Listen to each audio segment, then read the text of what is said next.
भारतात मोंता चक्रीवादळ किनारपट्टीस red alert. पुढील 3 दिवस मुसळधार पावसाची शक्यता. नमस्कार मित्रांनो, आजच्या हवामान अपडेटमध्ये आपण पाहणार आहोत की मोंता चक्रीवादळाचा भारताच्या किनारपट्टीवर होणारा परिणाम आणि नागरिकांसाठी प्रशासनाने केलेल्या खबरदारीचे संपूर्ण तपशील.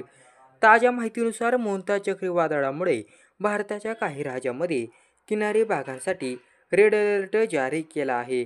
हवामान विभागाच्या अंदाजानुसार पुढील 2 ते 3 दिवस मुसळधार पावसाची शक्यता आहे. त्यामुळे नागरिकांनी, विशेषतः शेतकरी आणि मच्छीमार, विशेष खबरदारी घेणं गरजेचं आहे. मित्रांनो, तुम्ही आपल्या चॅनलवर नवीन असाल तर चॅनलला सबस्क्राईब करून बेल आयकॉन प्रेस करा. मोंता चक्रीवादळाचा प्रभाव भारताच्या पूर्व आणि पश्चिम किनारपट्टीवर जाणवणार आहे. तमिळनाडू, आंध्र प्रदेश, कर्नाटक, गोवा आणि महाराष्ट्र यासारख्या राज्याच्या किनारी भागांसाठी हवामान खात्याने रेड अलर्ट जारी केला आहे. मोंता चक्रीवादळामुळे समुद्रात जोरदार वारे वाहत आहेत आणि त्याचा थेट परिणाम किनारपट्टीवर होणार आहे. त्यामुळे मच्छीमारांनी काही दिवस समुद्रात न जाण्याचं टाळावे. तसेच राज्य प्रशासनाने आपत्कालीन यंत्रणा सतर्क ठेवत नागरिकांना सावध राहण्याचं आवाहन केलं आहे. चक्रवाताच्या प्रभावामुळे समुद्रात लाटांचं उंच प्रमाण, तुफान वारे आणि अचानक पावसाळा वातावरण दिसू शकते. त्यामुळे किनारी भागांमध्ये रहिवाशांनी विशेष काळजी घेणं अत्यंत आवश्यक आहे.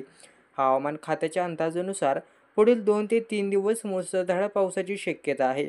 पुणे हवामान विभागाने या काळात मध्यम ते जोरदार पावसाचा इशारा दिला गेला आहे. या पावसामुळे काही ठिकाणी रस्ते ओले होऊन वाहतुकीला अडथळा येऊ शकतो, तर शेतीला देखील परिणाम होण्याची शक्यता आहे.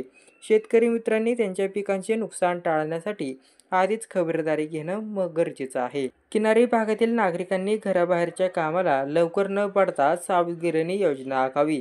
मच्छीमारांनी पुढील काही दिवस समुद्रात न जाण्याचं टाळावं आणि वाहतूक आणि पावसाळ्यातील धोकादायक परिस्थिती लक्षात घेऊनच सुरक्षित प्रवासाचे नियोजन करावे.